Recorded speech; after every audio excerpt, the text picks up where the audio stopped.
Biblia Takatifu kitabu cha Marko sura ya 5 kuanzia mstari wa 1 mpaka wa 20, lakini tutasoma mistari michache kadri Roho Mtakatifu atakavyotusaidia. Marko mtakatifu sura ya 5 kuanzia mstari wa 1. Msomaji wangu naomba unisaidie.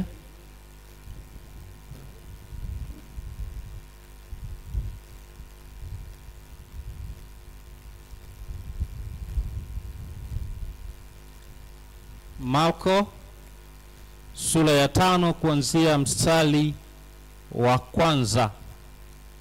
Tusikilize injili ya Yesu Kristo kama ilivyoandikwa na mtumishi wake Marko. Habari njema hizi. Marko. Okay, naomba nisome. Inasema wakafika ng'ambo ya bahari. Kabla ya hapo, naomba utambue kitu ambacho kilikuwepo katika sura ya 4 ya kitabu cha Marko. Tuko pamoja watumishi wa Mungu. Sura ya 4 ya kitabu cha Marko mstari wa 35 anasema siku ile kuliko kuwepo jioni akawaambia na tuvuke mpaka ng'ambo. Wakauacha mkutano wakachukua vile vitu katika chombo na vyombo vingine vilivyokuwa pamoja naye. Kwa hiyo Yesu kuna sehemu alikuwepo, lakini akataka kwenda sehemu nyingine, na yalikuwa ni maeneo mawili tofauti ambayo yametenganishwa na bahari au yametenganishwa na mto mkubwa. Kwa Yesu aliwaambia wanafunzi wake wale ambao walikuwa pamoja naye wakati wa jioni kwamba tuvuke twende ng'ambo nyingine ya bahari. Haleluya. Haleluya. Alafu wakaanza safari. Sasa ndipo ambao tunafika kitabu hiki cha Marko sura ya 5 baada ya kuwa wamevuka ng'ambo ya pili ya mto. Ng'ambo ya pili ya mto maandiko yanasemaje? Sasa msomaji wangu naomba unisaidie hapo sasa.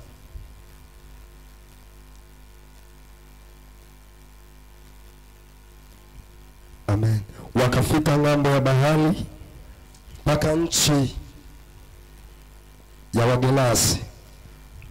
Na alipokwisha kushuka chomboni, mara alikutana na mtu ambaye ametoka makaburini, mwenye pepo mchafu. Okay, anasema walivuka ng'ambo ya pili ya bahari katika nchi ya Wagerasi. Palikuwa kuna nchi ambao watu waliokuwa wanakaa kule walikuwa wanaitwa Wagerasi, ni kama kabila.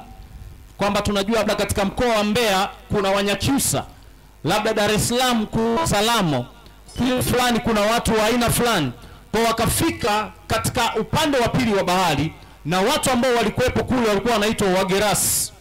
Alafu walipovuka tu kutoka katika chombo ambacho walikuwa wanakitumia, maandiko yanatuambia kwamba akakutana na mtu mmoja ambaye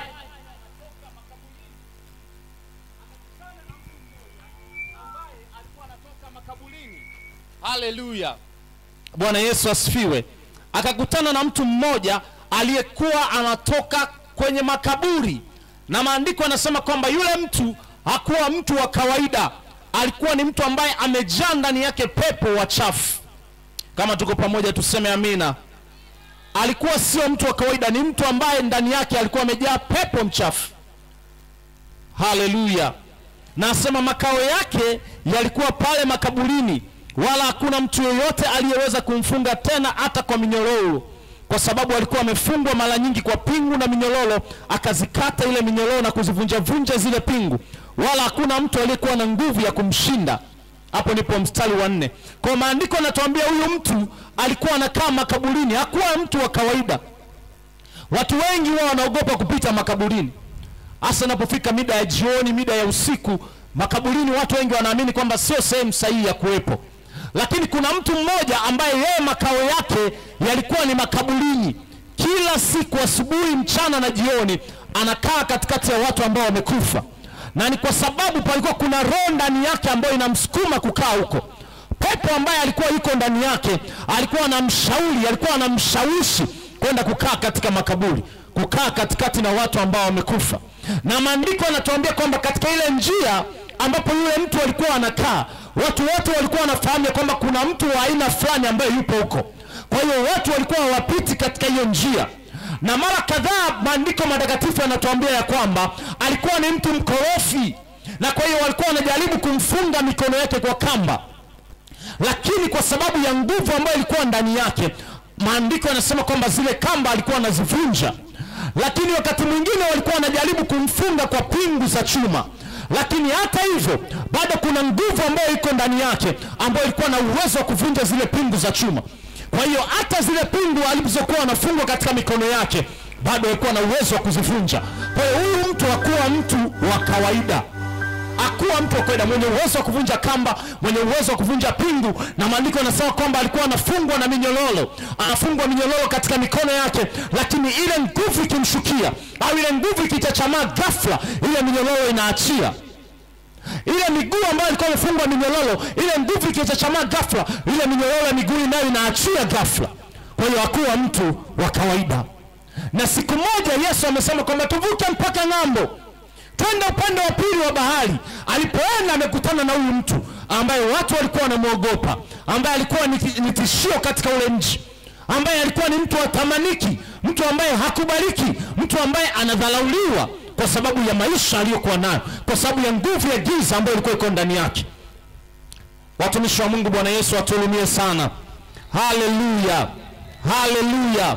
Mstari wa 5 tuendelee msomaji. Na siku zote usiku na mchana alikuwako makaburini na milimani akipiga kelele na kujikatakata kwa mawe. Angalia, maandiko yanasema kwamba usiku na mchana alikuwako makaburini na milimani, anapiga kelele, anajikatakata kwa mawe, anachukua mawe, anaanza kujisugua, anaanza kujikata. Huyu mtu hakuwa mtu wa kawaida. Wakati wote, asubuhi, mchana, jioni, usiku, anapiga kelele milimani, anapiga kelele makaburini, anachukua mawe, anaanza kujikata, anaanza kujikata, anajichola chola kwa mawe, anapiga kelele, anapiga kelele. Kwa hiyo kama tungemuona katika hali za kawaida, kama tungefanikiwa kuonana naye katika majira haya, tungesema huyu mtu ni mtu ambaye amechanganyikiwa, huyu ni mtu ambaye ni kichaa. Kwa sababu haiwezekani mtu aende milimani aanze kupiga kelele. Haiwezekani mtu akae makaburini peke yake aanze kupiga kelele tu. Tungekutana naye tungesema huyu mtu ni kichaa. Kwa hiyo katika jamii ile ya Ugerasi, huyu mtu alionekana kama mtu mwenye changamoto ya afya ya akili, kama vile kichaa, kama vile mtu ambaye akili zimeluka. Lakini maandiko yanatuambia kwamba mwanzo haya yote ni kwa sababu alikuwa na pepo mchafu ndani yake, kwa sababu alikuwa kuna nguvu ya giza ambayo iko ndani yake ambayo inamsukuma kufanya haya mambo yote. Tuendelee mstari unaofuatia. Na alipomwona Yesu kwa mbali, alipiga mbio akamsujudia. Naam. Akapiga kelele kwa sauti kuu akasema, nina nini nawe Yesu mwana wa Mungu? Angalia, kawaida yake ilikuwa ni kupiga kelele tu, kupiga kelele. Na hata siku ambayo amekutana na Yesu bado akaendelea kupiga kelele, lakini kelele ya hiyo siku ilikuwa ni kelele ya tofauti, haikuwa sawa na kelele ambazo alikuwa anapiga siku nyingine. Watumishi wa Mungu, tuko pamoja mpaka hapo? Alikuwa anapiga kelele ambazo hazieleweki, anaongea maneno ambayo hayaeleweki, anaongea sentensi ambazo hazina ushirikiano, akiongea neno moja na la pili havishirikiani, havieleweki. Lakini alipokutana na Yesu, kuna kelele ambayo aliipiga ambayo ilikuwa inaeleweka, kwa sababu amekutana na Yesu, kwa sababu amekutana na Yesu, kwa sababu amekutana na Yesu. Nasema kwa sababu amekutana na Yesu. Haleluya. Akapiga kelele, akamsujudia, akasema, nina nini na wewe Yesu Kristo mwana wa Mungu? Nina nini na wewe? Anaongea kelele ambayo inaeleweka kwa sababu tu amekutana na Yesu. Asema, umekuja kututesa kabla ya wakati wetu. Wakaendelea kujibizana naye pale. Kwa wasomaji wazuri wa Biblia unaelewa kitu ambacho kilitokea. Yale mapepo yakaanza kumshawishi Yesu, yakamwambia, tunaomba usitudhuru, tunaomba usitudhuru. Pembeni palikuwa kuna kundi kubwa la nguruwe. Yale mapepo yakamwomba Yesu kwamba waingie kwenye kundi kubwa la nguruwe. Wakaingia kwenye ile kundi la nguruwe. Yesu akawakemea wale mapepo. Na kabla ya hapo Yesu alimuuliza, jina lako ni nani? Ewe pepo mchafu ambaye unamsumbua huyu kijana mdogo, jina lako ni nani? Akamwambia, jina langu ni Legion. Naitwa Legion kwa maana tuko wengi. Kwa hiyo hakuwa pepo mmoja ndani ya huo mwili wa mtu mmoja, yalikuwa ni mapepo mengi, mapepo takribani 2000 ndani ya mwili wa mtu mmoja. Na ndio maana hakuwa mtu wa kawaida huyu. Alikuwa ni mtu mwenye nguvu za ajabu.